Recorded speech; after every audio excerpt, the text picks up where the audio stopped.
Nenmara government girls higher secondary സ്കൂളിൽ 200 വിദ്യാർത്ഥിനികൾക്ക് menstrual cup വിതരണം ചെയ്തു.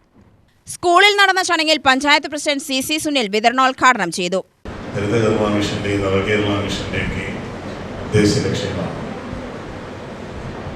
എനിക്ക് മുമ്പ് സംസാരിച്ച പ്രിയപ്പെട്ട അധ്യക്ഷൻ ചുരുങ്ങിയ വാക്കുകളിൽ ഈ പരിപാടിയുടെ ഉദ്ദേശ ലക്ഷ്യങ്ങളെ കുറിച്ച് പറഞ്ഞു. ആരോഗ്യമുള്ള ഒരു സമൂഹം ഉണ്ടാവണമെങ്കിൽ ആരോഗ്യമുള്ള ശരീരമുണ്ടാകും. ആരോഗ്യമുള്ള ശരീരത്തിന് വ്യക്തി ശുചിത്വങ്ങൾ വളരെയേറെ പ്രാധാന്യമുള്ളതാണ്. ആരോഗ്യമുള്ള ഒരു സമൂഹത്തിൻ്റെ സൃഷ്ടിയാണ് ഓരോ ഗവൺമെൻറ്റുകളും പലവിധ പദ്ധതികളായി മുന്നിൽ വയ്ക്കുമ്പോൾ ലക്ഷ്യമിടുന്നത്.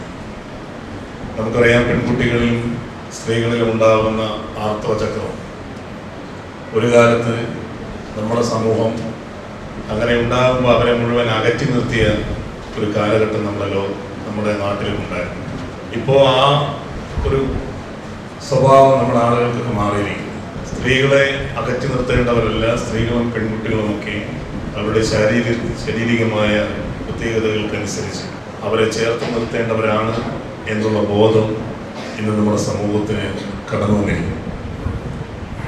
നിങ്ങൾ പഠിക്കുന്ന ഈ സൗകര്യത്തിനായിരിക്കില്ല നിങ്ങളുടെ അമ്മമാരും നിങ്ങളുടെ മുത്തശ്ശിമാരൊക്കെ, അവരൊക്കെ നിങ്ങളുടെ ഈ ടീനേജ് പ്രായത്തിലും കൗമാര പ്രായത്തിലൊക്കെ എത്തി നിൽക്കുന്ന സമയത്ത്, ഇത്തരം കാര്യങ്ങൾ ഉണ്ടാകുന്ന സമയത്ത് അവർക്ക് കിട്ടിക്കൊണ്ടിരുന്ന അനുഭവങ്ങൾ നിങ്ങൾക്കിപ്പോൾ കിട്ടിക്കൊണ്ടിരിക്കുന്ന അനുഭവങ്ങളായിരിക്കില്ല.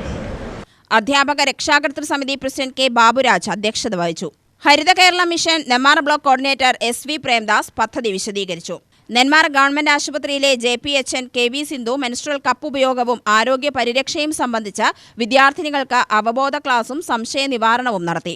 Principal B. പ്രസാദൻ പദ്ധതിയുടെ ഗുണഫലങ്ങൾ വിശദീകരിച്ചു. വിദ്യാർത്ഥിനികളും അധ്യാപകരും സംബന്ധിച്ചു.